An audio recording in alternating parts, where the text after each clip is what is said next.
Good evening, good evening, good evening, and welcome to Couch Conversations with the Doctor, where health is wealth. What night is it tonight? It is Monday night, and it is time for Couch Conversations with the Doctors.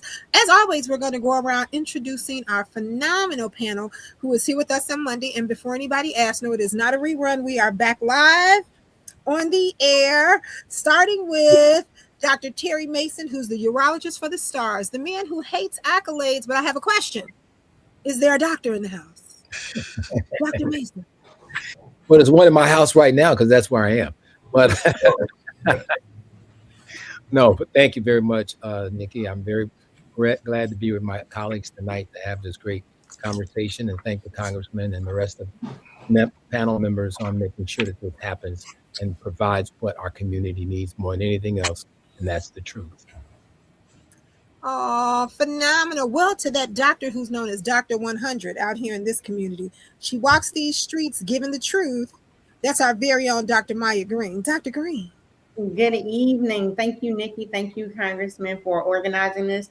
Thank you, community, for being with us all this time. It started during the time when we needed to fellowship. It's continuing during the time when we need community fellowship and a way to connect with each other. I'm excited to be part of this group of esteemed healthcare providers, and all of us are healers in our own way. So let's get it going.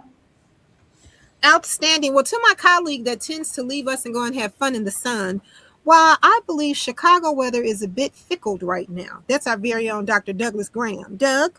Well, Nikki, you are right. I'm back. I was looking for hot, and I'm getting cold. I'm a little mixed up about that. I mean, this is supposed to be summer. It's supposed to be 90, not 60. You are absolutely right.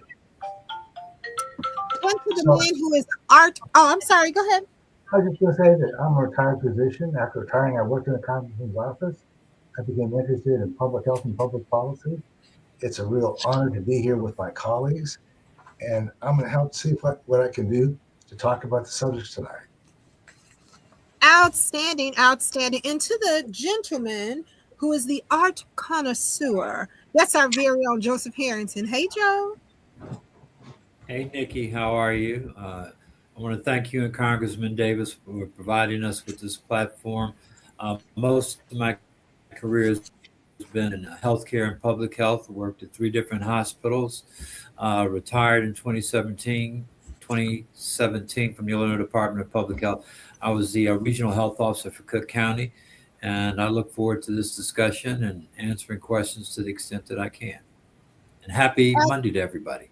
Happy Monday. You are absolutely right. And to the man that makes this possible for us each and every Monday night, to the one who teaches us that your true wealth is your health. That's our very own Congressman of the Illinois 7th Congressional District, Congressman Danny K. Davis. Congressman?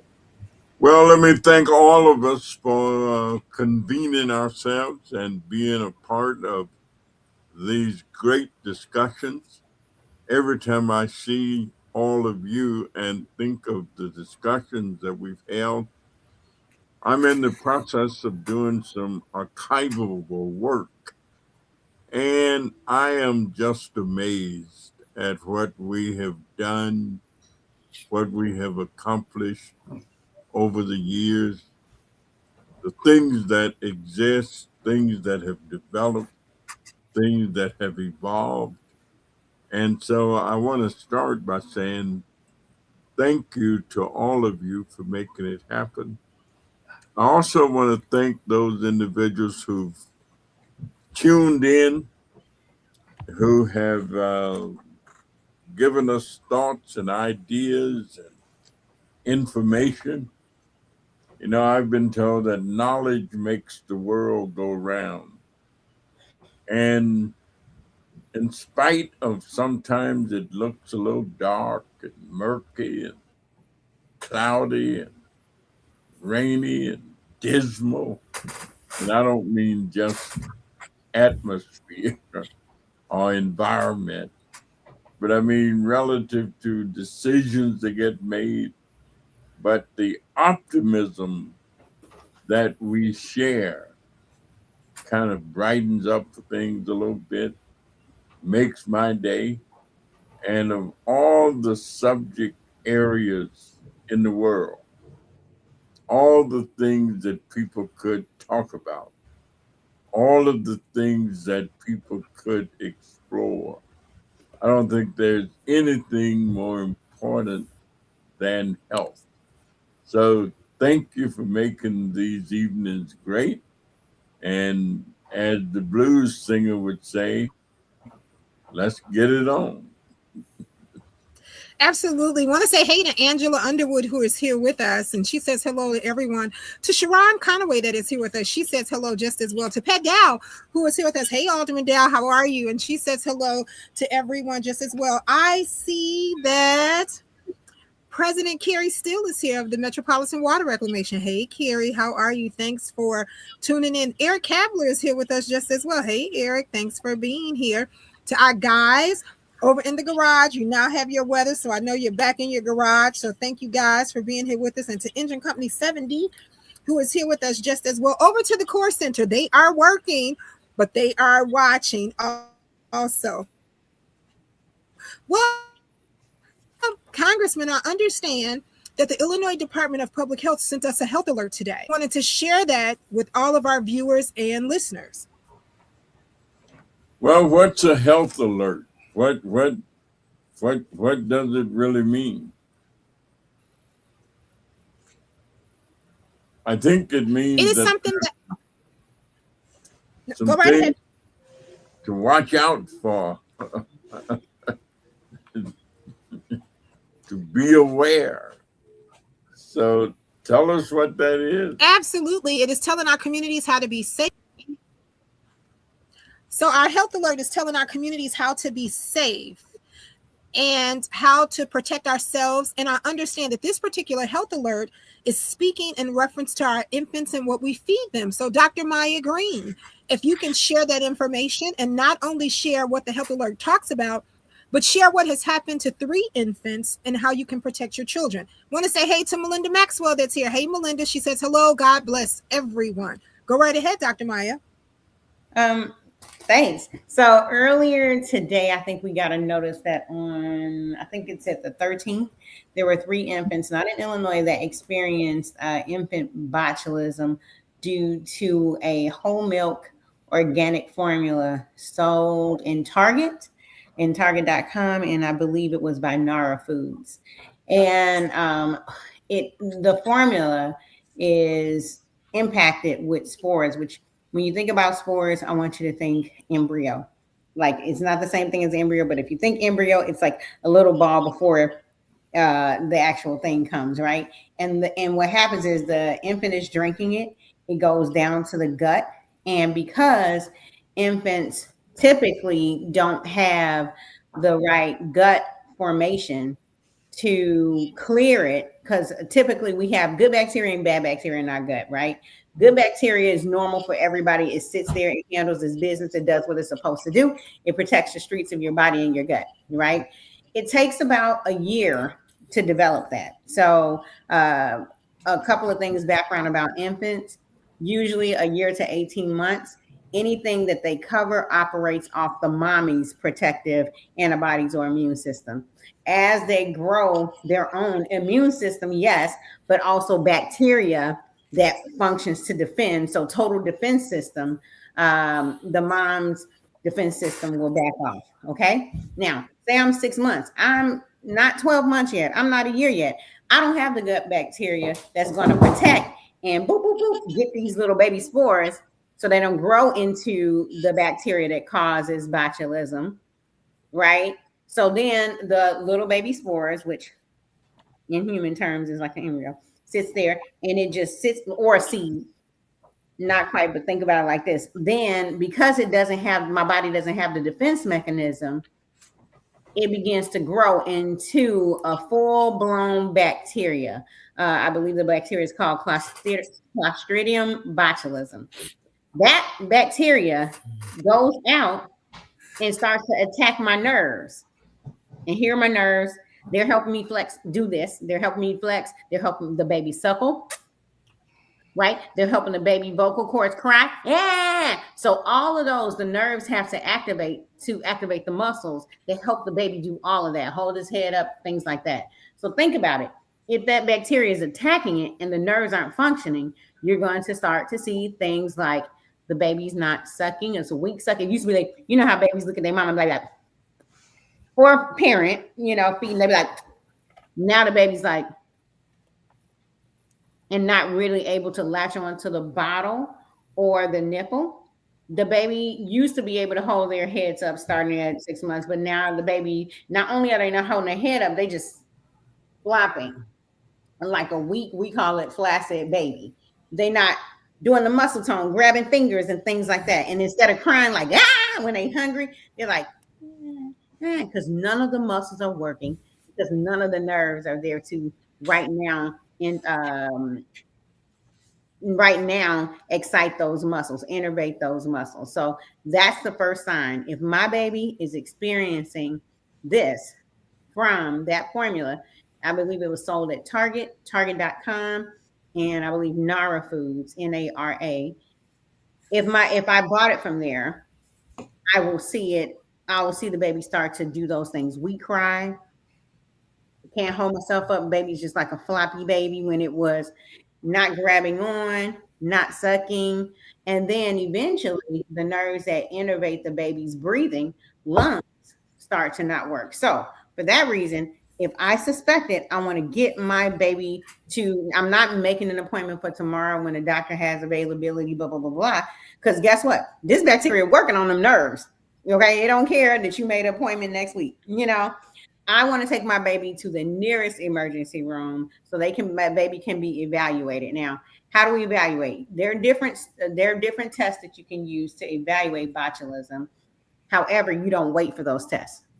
You look at the symptoms, and then you call the people that you need to call. It's found on the information document, and you get what they call immune globulin. You get this thing that I'm gonna turn off my screen so y'all gonna have to see my kitchen right now so you can see what I'm talking about. They get this thing called immune globulins, and what you got to do is, I can't do it. My nerve, it's weak because the bacteria is here. My nerve is doing this. The bacteria is attacking it, making the nerve weak, so it's not doing it. The immune globulin, when the bacteria comes, it's like nope, and it handles the bacteria just like my gut bacteria would, but it's different. It grabs it and says, not today, not today, leave those nerves alone. And it blocks it so the nerve can be free to do what it's going to do. Now, when I say nerve can be free to do what it's going to do, is that nerve going to immediately do what it's going to do? Like, I'm glad you're gone. No, nerves heal about 1 millimeter. 1 millimeter. You can't even see 1 millimeter a day. So that nerve is going to heal back slowly. So you went to the emergency room, you did everything you're going to do. They gave you the immune globulin. You're like, yay. And you're like, why is my baby not active like the baby usually is? It may take months. They may keep the baby. Most likely they will. It may take months for those nerves because the nerve has to grow back. Remember, the baby that you see, those nerves were growing for 10 months. Okay. So it may take long to grow those nerves back. And so the keys are, when you see the weaker suckling, when you hear the baby not crying as hard, you see the baby's not active and starting to, any of those signs, you want to get there as the first sign. You're not going to wait for all 3 signs. Get to the emergency room at the first sign, let them know. And then you also want to check your baby's infant formula. There's some numbers on the side of it that says LOT. Now, if you see it, you put the formula way up where nobody can get it. And you take it to the emergency with you, but you don't give the baby any more of that. That's it for that bottle. Boom, done. Or that formula. Boom, done. Now, we've had experience with this. I think so. We've had experience with this. That's why you don't give babies honey before 12 months.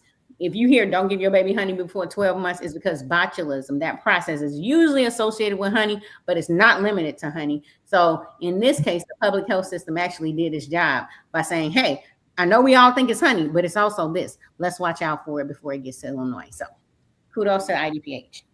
So, Dr. Maya, how long does the immunoglobulin last? Does it have to be repeated?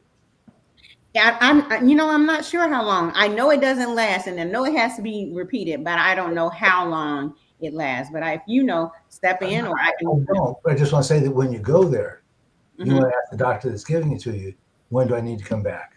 Yeah. Because Usually they're going to keep the baby. Yeah. They're not going to go home. Right. Yeah. And they keep on. Oh, wow. Mhm. Go ahead, Joe. Yeah. One of the things that I want to do is to go back to the beginning and be clear that it's one specific product that the FDA has done a national recall on. It's NARA, spelled NARA, Organics Whole Milk Organic Powdered Infant Formula. 400 milligrams and 400 grams and 7 gram containers. So that's what's been recalled. But they don't talk about all the other whole milk part of infant formula that's out there. So that probably is okay to use. And so there were 3 infants in California, Washington, Pennsylvania who were hospitalized as a result of this. So they suggest some immediate actions you should take. The first is stop using the product. If you have that product, NARA, NARA, Organics Whole Milk, Organic Powdered Infant Formula, stop using it, stop feeding it to your child. Also to contact your baby's provider, whether they're showing symptoms or not, because you want to make sure that your baby has not been impacted by that. You want to document what happened and throw away anything that remains. And then wash any bottles, surfaces, or other items that may have come in contact with that formula. So there's some immediate steps if you have bought the product, you've used the products you should take. This is serious, and that's why there's a recall. But there's certain steps you need to take and take very quickly to protect your child. Absolutely. And even though Joe shared what particular sizes it was found in, the CDC and the FDA is asking you all lots and all sizes. So they're saying all lots and all sizes, do not use it. Just as Joe says, get rid of it, throw it away. If you want to take it back to the store, take it. However, just get it out of your house and do not share it with your children. Well, Mary Ballinger is here and she says, good evening to everyone. Lauren Leon is here. Hey, Laura, she says, good evening. Rosetta Guy is here. Hey, Miss Guy. Miss Guy says hello to everyone. And Trevor has a question. Trevor's question is, explain the histories, or I think he means or leprosy, vitiligo. Why are they different?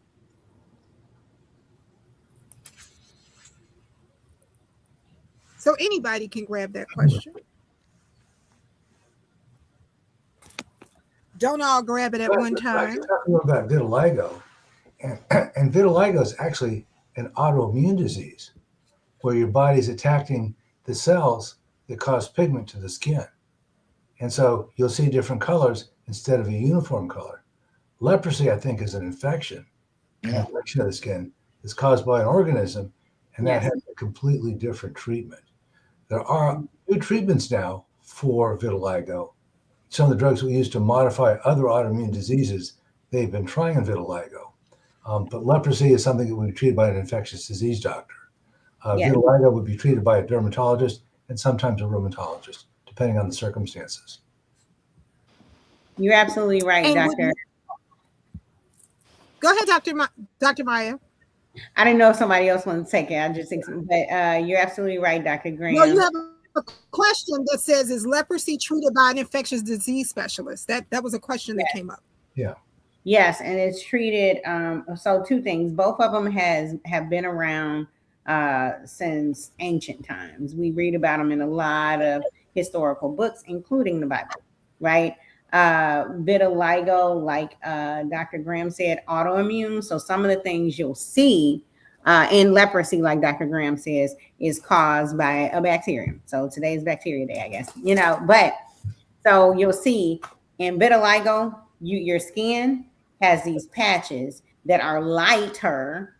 They attack cells, and Dr. Graham, you can put the specialist hat on. I'm gonna put my community explanation hat on. They attack so your autoimmune, your immune system starts to attack a lot of things, but specifically cells that make the color tone, like so my chocolate, and then if it doesn't make it, my skin will be a lighter color. Sometimes they say white, but I want us to be aware that sometimes it only attacks in some areas a little bit. We know people that have been vitiligo. It's actually, it can be beautiful, so it's nothing to be ashamed. In fact, we have models like Winnie Harlow that have walked all kinds of catwalks, Victoria's Secret, luxury catwalks. She has vitiligo and it makes her skin beautiful. It's it may be uncomfortable sometimes. And, because of history, people have been shamed for, but that's not the first time people have been shamed for beautiful characteristics. You see all this? But let's go back to this. We're not talking about that. We're talking about now leprosy. Leprosy is caused by a bacteria that actually causes a lot of infection in the body. But if it causes it in the skin and in the hair, you will actually lose the hair in that patch. But if it's vitiligo, so a lot of times the hair in that patch will actually just turn white, because remember, the melanation of the pigment is attached, right? So autoimmune, the body saying, hey, these things, I don't like it. We have other autoimmune things. In this case, we're talking about pigmented cells, autoimmune stuff, things like some thyroid disorders, diabetes. In a lot of cases, we don't talk about that. Arthritis, things like that. The body auto attacks, has immune against itself in some areas. Leprosy, there's a foreign, not the body, bacteria that gets in there and starts attacking things, because they both attack skin and hair, but they also are attacking other things. We just see skin and hair, so we base it on that. Leprosy is now it's multi-drug. It used to be treated by one drug, but it's multi-drug regimen that you can take to get rid of leprosy. And so infectious disease for leprosy, autoimmune, like Dr. Graham said, an autoimmune specialist, and I think there's another one, that dermatologist. Dermatologist, yeah. Mm-hmm. All right. Well, Dr. Maya, you mentioned, and this is my own question. You mentioned that, and I'm going to grab the question off Instagram. I see your question there. You mentioned that vitiligo in your hair can turn your hair white. Now, so before we get flooded, gray hair. Mm-hmm. I have no, you know what? Where does those angry little hairs come from? Because those hairs are angry. I don't know. Hair is stubborn and thick and angry. It's hard to color. I'm trying to color my hair. That gray hair is angry. I don't automatically, my thoughts on that, I never actually looked that up or studied. My thoughts on that are the pigment producing cells over time, just like, okay, go ahead. I think it sounds like Dr. Graham. I was going to say, Dr. White, that's what I believe too, is that the pigment cells age and they die over time. And so you begin to lose them. And, at first it turns gray, and then the more you lose, it turns white. Well, Yolanda was agreeing with me, because Yolanda says, thank you. That was going to be her question. Yeah. Our question off Instagram from Stephanie and Cheryl, they both asked the question, can botulism, poisoning in the infants, be fatal? I think that's a great question. Thank you for your question. Absolutely. And that's why we're like, don't wait for all the symptoms. Don't wait to figure it out yourself. Send it. Absolutely. I apologize for not even saying that. Yes, it absolutely is fatal if left untreated, because remember, that was when the nerves, and usually gets fatal when the nerves that innervate the heart and the lung start slowing down, because you slow down your heartbeat, you slow down your ability to exchange oxygen and get rid of nutrients. Get rid of CO2, other things you don't need. You stop breathing, stop heartbeat, So yes, that's why it's important right then, when you see decreased suckling, when you see a weaker cry, when the baby isn't active and the body looks floppy and stuff like that, go immediately. You contact your provider, like Mr. Harrington said, but you contact your provider, but you go immediately to the nearest ER. Yeah. Outstanding. I want to say what Maya said.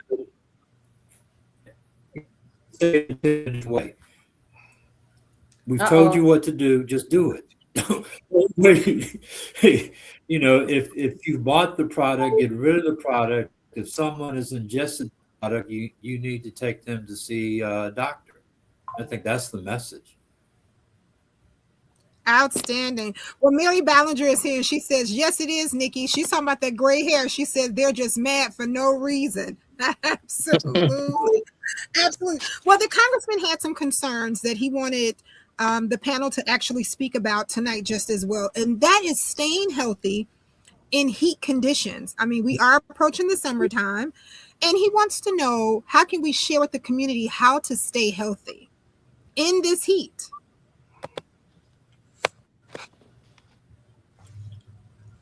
One, I want to start this conversation off. One, check on your seniors. Check on your seniors. Let's make sure that they have some type of air conditioning or fans or something in their house. So let's check on our seniors, check on our seasoned populations, or just any population that may be living in a home or a unit or something that may not have proper circulation. Doug, go right ahead. Yeah, I was going to say that you want to limit your time outside in the direct sun the best you can. And when you go outside, it may not seem the right thing to do, but wear a hat because you want to protect the top of your head from that sun if you're out there for more than 10 minutes, because that's the fastest way to get overheated. You want to make sure that you're one of the things is pretty simple. Pardon, Joseph?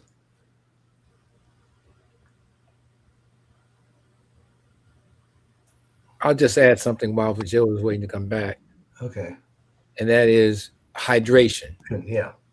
We really need to be certain that we are, especially when the weather gets warm and it's more hot and you're sweating, you're losing that water that comes off your body that causes sweat is working in concert with the air that's circulating in order to facilitate the cooling. But you still need to drink the water.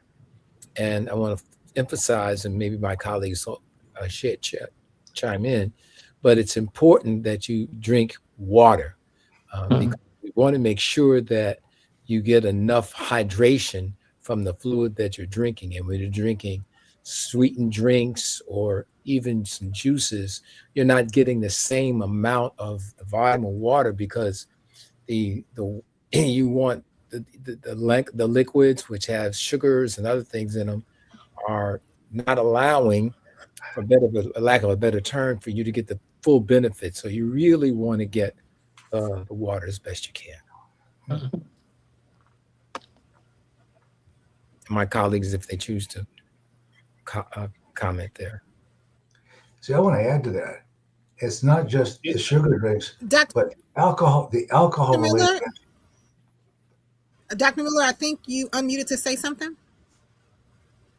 No, I go. He can go ahead. I was going to just comment on the fact that also being aware of chronic condition that individuals have is very important, so that you can at least in some instances you may need protection. You may need to do certain things that without these conditions that you can you won't have an issue with. But if you're diabetic and your blood sugar is out of control, and Dr. Mason talked about hydration, then you may be partially dehydrated because you're losing more urine and thus losing body fluid. So you'll need to drink even more water. People with heart and lung conditions tend to have difficulties when the weather is hot. So it is important that they find a cooling space. So knowing where a cooling space is that person can go to if they are in a house that doesn't have air conditioning is very important. Joe, are you frozen?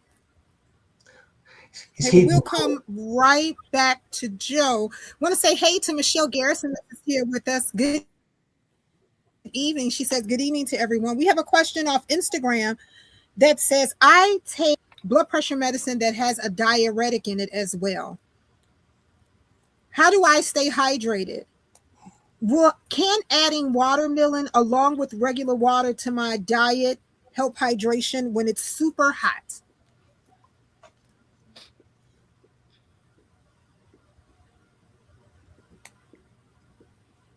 Well, you don't all have to answer that question at the same time. Oh, Maya, if you're answering, you're muted. We can't hear you. I'll go ahead. I know my colleagues have been doing this. I know they know. But thank you for giving me this space. Yes, the key with watermelon is you have a little watermelon, but that's not. Dr. Mason says something very, very profound. You know, it sounds simple, but it's not simple. Nothing is water but water. Okay. So yes, you can have some watermelon, not too much because watermelon does have sugar. It also plays into what Dr. Miller said. If I'm a person and I'm living with diabetes, cardiac conditions, things like that, I don't want to just be drinking watermelon and talking about, oh, watermelon is hydrating. You know what I'm saying? You can have some, look up the guidelines, talk to your doctor, but watermelon and watermelon juice is not a substitute for water. In the words of Dr. Mason, nothing is water but water. But water. So the person on the diuretic has a very real problem. And when you're out in the hot weather, you're sweating and you're losing water, and you're taking the pill and you're losing water too. You have to take water to replace what you lose by sweat. Otherwise, you'll have a lower blood pressure, you'll feel weak, you'll feel tired. So you're really going to have to keep up with the water, even though you're taking a water pill, because you're losing it as you breathe through your lungs and through your skin. And that's got to be replaced. Wonderful. So Willie, one of the guys in the garage, he says, hey, my name is Willie. I'm one of the guys in the garage. He is wondering, how can you tell the signs of a sunstroke? Well, part of it is you're not going to be thinking very clearly. You're not going to be as sharp as you could be. Your reactions aren't going to be very good. Your movements are going to be slow, and your speech isn't going to be as clear as it used to be.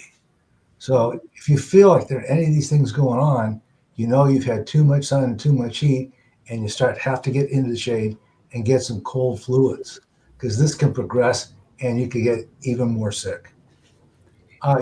Those changes in your heart rate too. So there's a feeling that I know someone that went through heat stroke, and two things. Not everybody has the same experience. There are plenty of people that have this heat stroke, and you talk to them, they had absolutely no clue what was coming, And then when there are symptoms, so in the words of Dr. Mason, these are things you prevent before they come. You don't wait. By the time you figure out you're in heat stroke, it's too late. But dizziness, nausea is one of them. And then the body tries to regulate itself. So all of a sudden you're like, I need water. And you get this urgency for water. And that urgency for water is A, the body trying to say, hey, do something. But B, like Dr. Graham said, we have stuff called stroke volume. We have something we call stroke volume. And there's an equation for stroke volume. Your heart has to beat a certain number of times, and it has to put a certain number of fluids that have minerals, oxygen, things like that out, right? So if I'm in heat stroke, why am I confused? My brain is not getting oxygen, right? So the heart is like, oh, bananas. I'm not going to use, it's a family show. I better get more oxygen, more minerals to the brain, to the heart, to everywhere. So it'll speed up, because now, remember, I'm heat stroke. I may be dehydrated. That's why you drink water, so you don't dehydrate and go into heat stroke, But now I'm working with a smaller amount of fluid. So the body says, push it faster. Circulate that small amount faster to share with everything, including my brain. Then you start feeling these anxiousness. Then you get confused, things like that. And like, I can't remember what colleague said it, the thing you want to do is get to a cooler environment, get cool water. Only water is water, right? And some people, when I say that, people are like, but what about that IV, blah, blah, blah, blah, blah. Good question. That's why you call 911. And the people that do IVs will determine whether or not they need an IV. So no need for me to do my salt mineral balance. You know what I'm saying? I call 911. If anybody has heat stroke, you don't take them, cool them down, and let them sit there, give them water, and be like, you're all right now. Once heat stroke starts, you go ahead and call 911. You can cool them down, take them out the sun, cooling down with cool water, call 911. I put in the chat for Facebook the Chicago Cooling Center, so please take a look. Outstanding. Outstanding. Well, Congressman,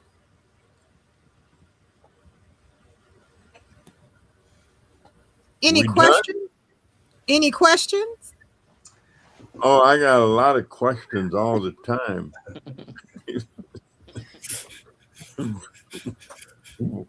One dates back to whether or not any of the physicians know how prevalent leprosy might be. I hadn't thought much about it, but I've actually visited the leprosarium in Louisiana.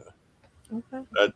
That's where they treat leprosy, and the whole place is lined up.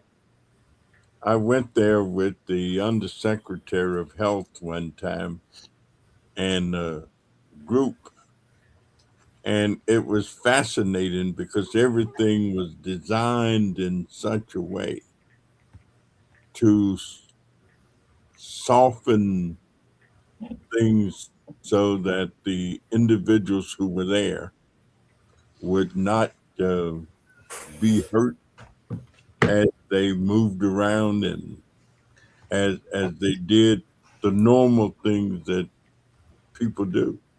But does anyone know how prevalent uh, that disease is today? Well, it's not very common in the United States. It's most common in India. And there are about 200,000 new cases a year, 200,000 new cases a year. And then I think there's some in Brazil and Indonesia. And it turns out that the majority of people have immunity to it.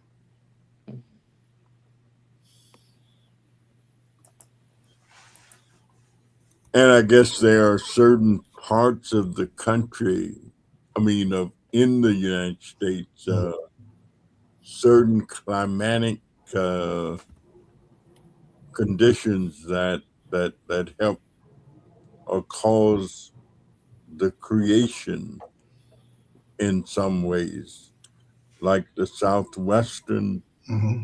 part of the country and areas of that type. I do recall that. Yeah, I think Florida, Texas, and Louisiana. But most of the cases occur people who travel through places where leprosy is occurring overseas and then bring it back to the United States.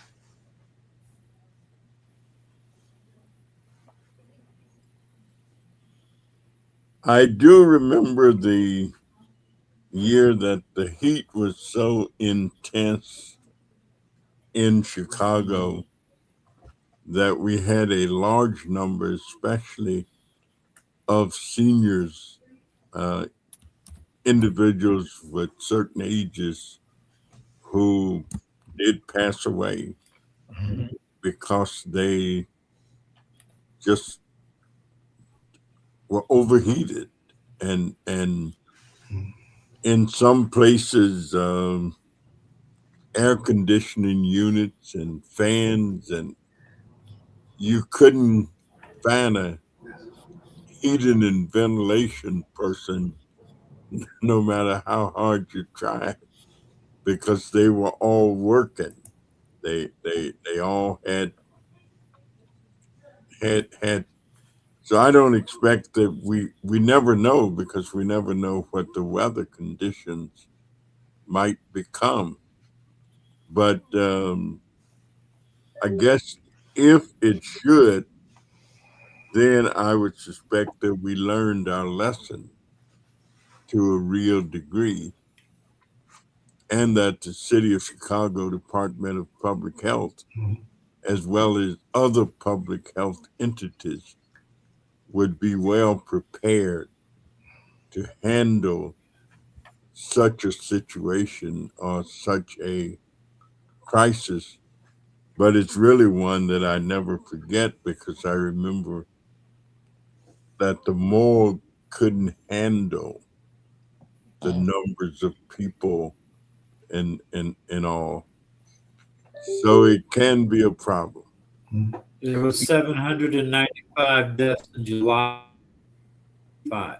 That was the worst heat wave ever in the history of Chicago. And it just goes to show you that heat can kill.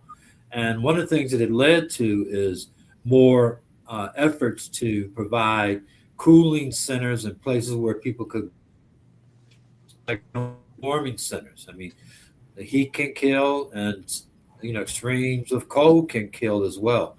And we still to this day have a real population of people that are either homeless or unhoused and are at higher risk than people that have stable housing. So it's something we need to keep in mind, particularly in the summertime. As the temperatures go up, there are people that are at risk, but the elderly and people that are unhoused are probably at the greatest risk in terms of having some problems. I'd like to add, because I was commissioner of health at the time that was going on for the city of Chicago, and it was really amazing. To your point, Joe, and to the congressman, many people, no one thought people would die from heat, but they did. They did die from the heat. And, we learned about, in fact, the city undertook a number of initiatives, not the least of which were beginning to look at how we build in the city of Chicago. How do we disperse some of this heat when it becomes unnecessary? The heat islands that were created, the tremendous amount of work that was done with climatologists at that time to really look at, and then to look at the fact that there were people who were afraid to open windows because of theft and other kinds of things. Unfortunately, many seniors, but they were in these places. So we need to make certain that we brush off those plans. Office of Emergency Management and Communication for the city of Chicago did some very nice planning during that time. And also, there was even some planning about trying to modulate the heat from what are called heat islands, or different types of surface areas that help put out more heat than others. But there's a lot that we learned, and hopefully that even more that we will take into account, and if this should ever happen again. And looking at people who ran out of money, didn't have much money to pay their electric bill, and could not afford to have their air conditioners and things like that running. So I say this only to say that sometimes we have to look at these things multifactorially, and in areas that we're not necessarily always looking at, to see where the damage is, not to mention that people still have to get out, get food, and all these other kinds of things during these things. So I just wanted to put that out, because I was there at the time, and it was an amazing time for me. I learned a lot about heat emergencies, working with churches, working with other agencies to try to do what we could to sort of augment, sort of manage this a bit more, so that we have fewer fatalities and even fewer morbidities.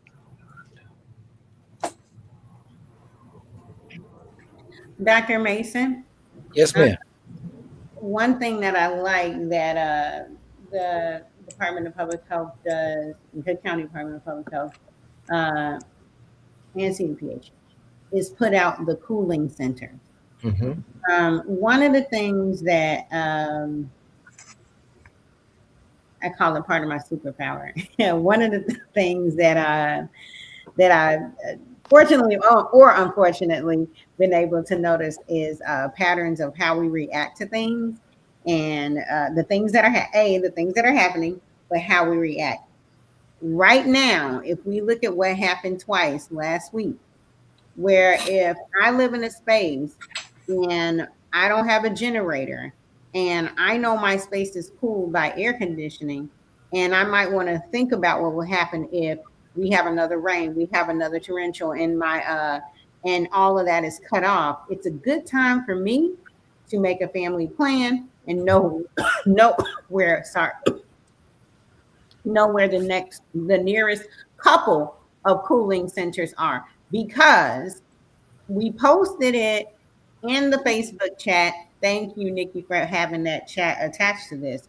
However, I don't want to get in a situation where my internet net doesn't work. My computer is home all day, draining down my battery. And then I'll be like, let me get online and go through Nikki's chat and figure out whether blah, blah, blah. Print it out now.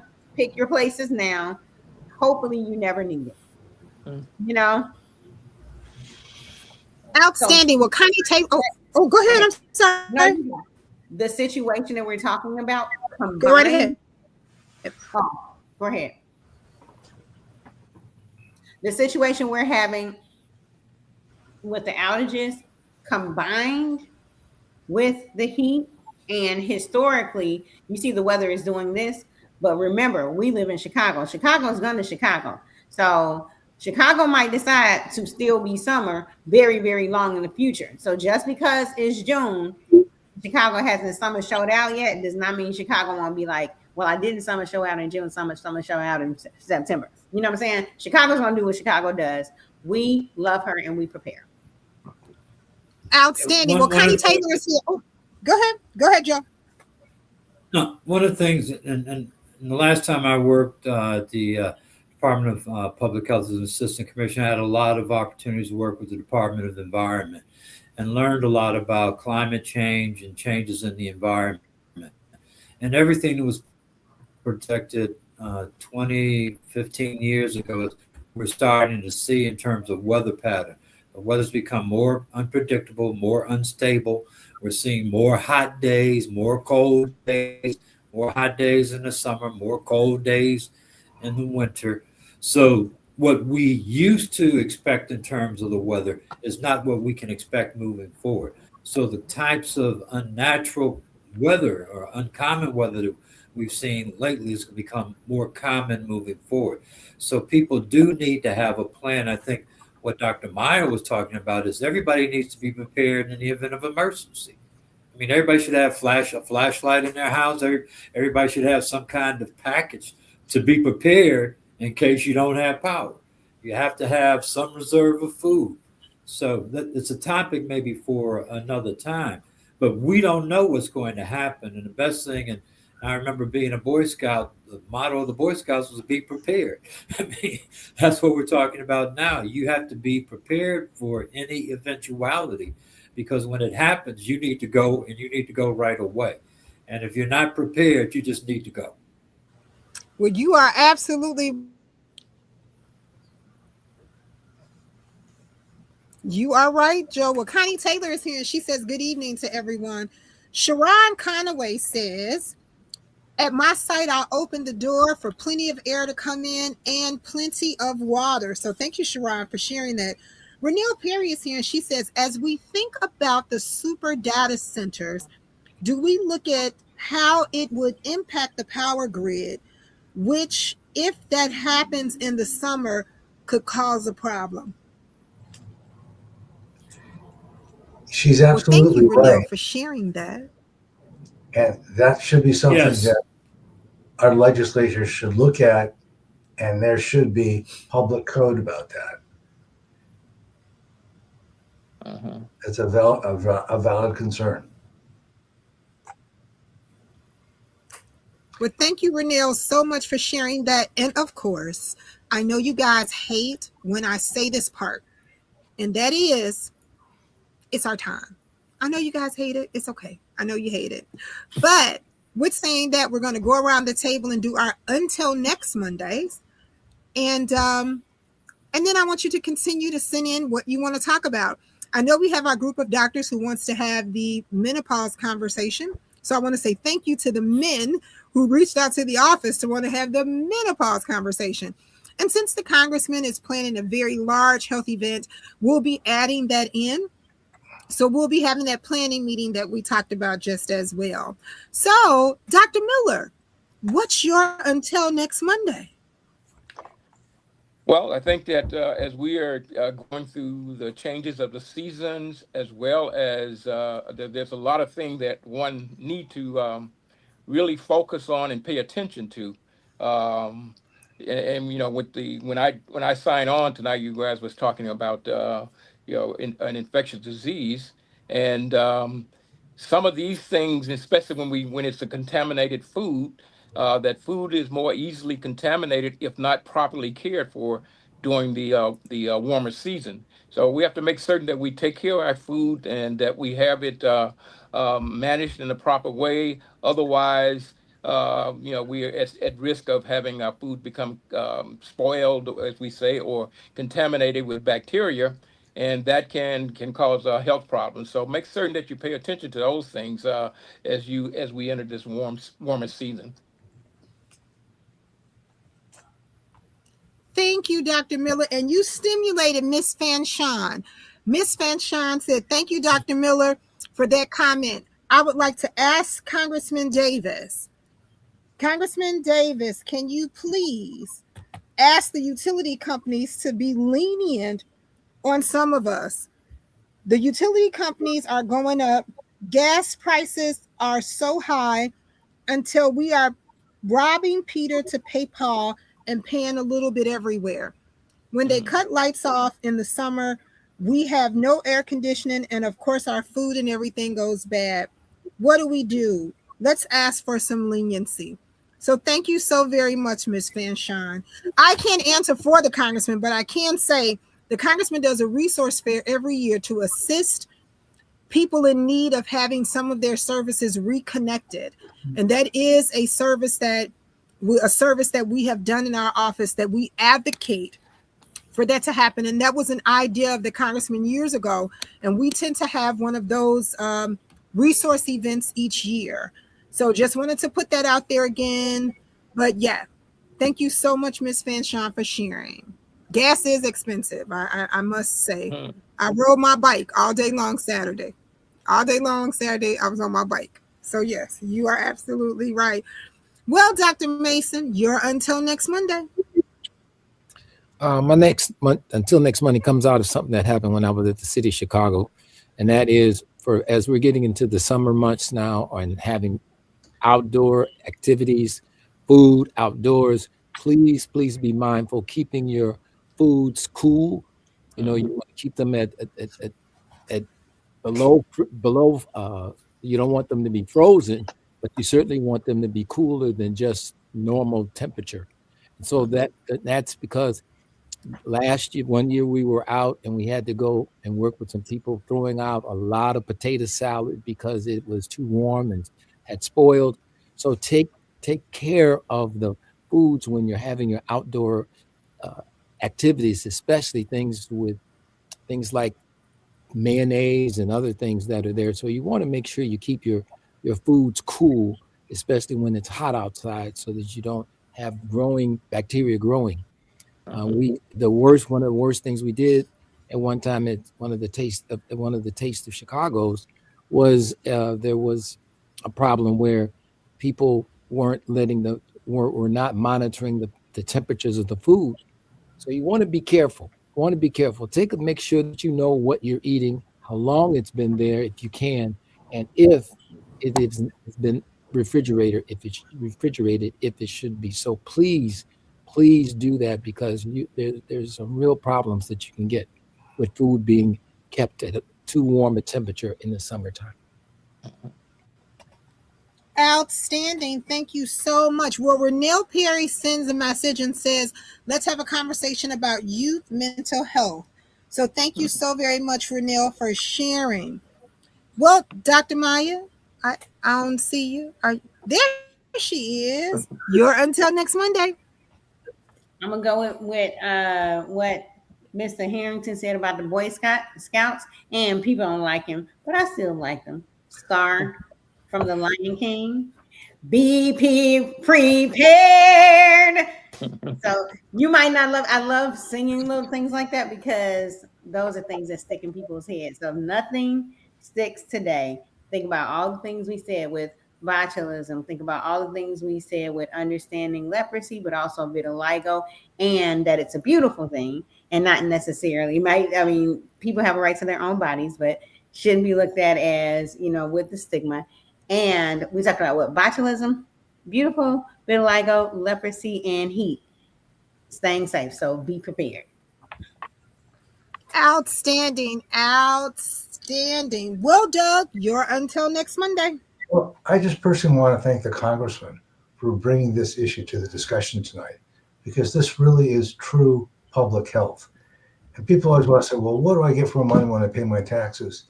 This is really critical to alert everybody that there is a problem with the food source, how to recognize it, what to do about this. Imagine what would happen to the babies in this community if nobody knew. They only found out about it too late. Hmm. I mean, the suffering and the losses would be huge. So I think of public health with a big positive. It's there for you, it's there for me, it's there for all of us to keep all of us safe and healthy. So again, my thanks to the congressman to bringing this to the discussion tonight so that we can share it with all of you. Outstanding. Well, Joe, you're until next Monday. Well, I'm going to pick up on something that Dr. Mason created when he was commissioner. And I was reminded of it, and I've talked about it before. He had a very simple prescription for people to be healthy. It was called Five to Thrive, and it consists of five simple things: drink more water, eat more fruits and veggies, exercise your body, mind, and spirit, be sexually responsible, and lastly, avoid all addictive substances and behavior. Five things to do to thrive. Yeah.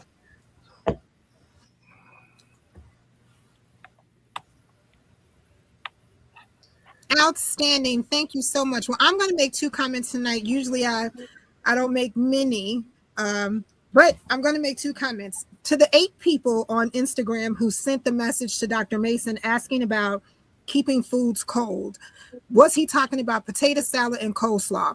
He Those are two, but he's talking about keeping anything cold that needs to be cold, such as pasta salads. There are tons of salads and things in the summer that needs to be cold. So let me Chicken, tell you what you need. Chicken, if it, yeah, make sure. So I'm going to share something with you really quick. yeah, Here's a couple hacks that you can do.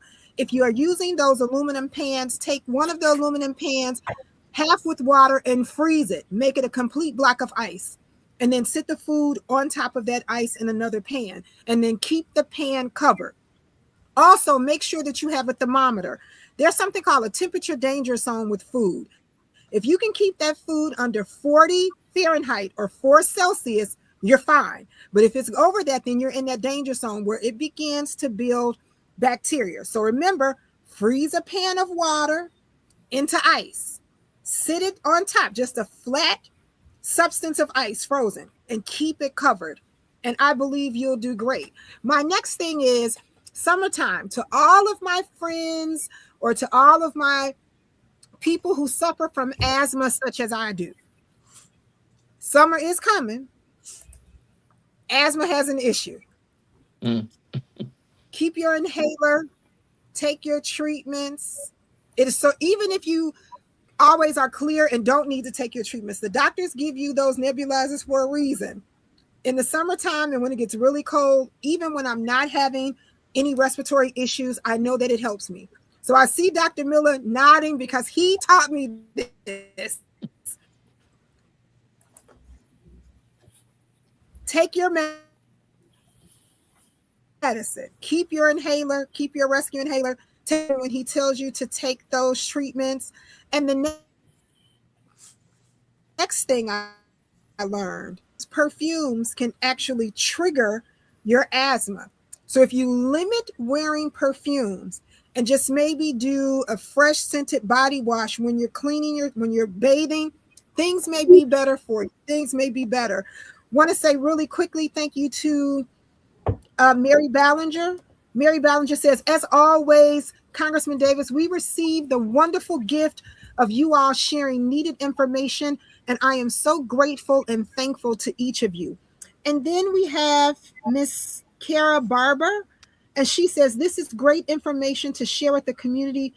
Thanks and stay safe for my fellow healthcare professionals. Thank you so very much. Well, Congressman, as always. Oh, and Juneteenth is coming up. And this is something that's near and dear to the congressman's heart and all the things that he has done. He was Congressman had the pen because he signed the bill.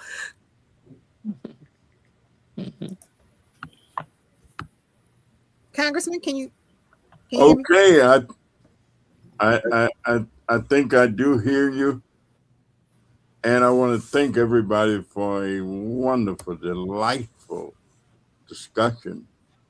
And in an effort to answer two questions that were raised, I'm going to first agree that Dr. Mason was a good commissioner, Joe. And those five recommendations don't cost too much. They didn't cost much. And they didn't cost the taxpayers any money to make them happen. Because in the end, each one of us have as much responsibility for our health and our well-being as any system, any doctor, any clinic, anybody. The last word and the first word is generally us. I sat in the airport all night on Thursday of last week. I didn't go to bed. And this is answering the question about utilities. Because I wanted to get back to the funeral of a fellow named George Lawson, who was a leader and a member of the South Austin Coalition. And it was the South Austin Coalition that were very instrumental in creating the LIHEAP program, the Low Income Utilities Assistance Program, LIHEAP, where people's utilities could not be turned off. It started as something called the 12% program, where if you paid 12% of your income, that the light and gas and telephone people could not turn your utilities off. And that evolved, started in Ohio. But the South Austin Coalition, under the leadership of George and a woman named Mrs. Norwood and a woman named Miss Lillian Drummond, who just died last year. Miss Drummond was 103. Fellow named Bob Von Drasic, and they were one of the best local advocacy organizations in America, unequivocally and without a doubt. So asking the utility companies to go kind of easy, they didn't ask them. They did the number that ultimately ended up in LIHEAP, which does exactly what the caller requested in terms of trying to make sure that utility rates, and of course, our former governor, my dear friend Pat Quinn, who created, in a real sense, CUB, the Citizens Utility Board, where citizens had an opportunity to influence the Illinois Commerce Commission, which is the rate setting outfit. So it was just so funny in a way to hear that question. That was, and I also did another funeral Saturday, of course, Spencer Leak Jr.'s funeral. And that kind of fit a great deal into what we call our end of life concerns. Because Spencer, of course, was noted for the work that he and his iconic family have done in the end of life business. And so all of this stuff, Joe, kind of comes together in different ways and different approaches. And I want to just again thank you, Nicole. I also want to thank again our tremendous panelists.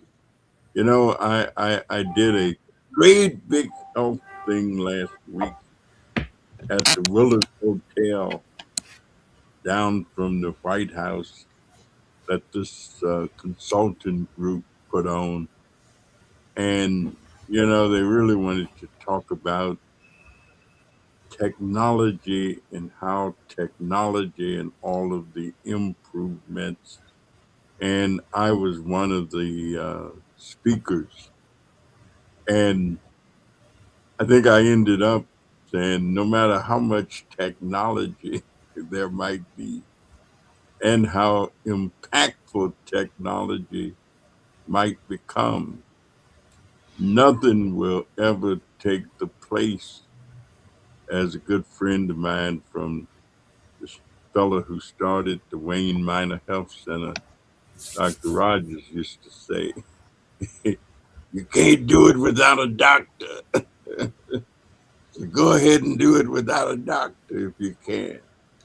And of course, he would swear a little bit every once in a while. And so without the patient and the doctor, nothing will do it.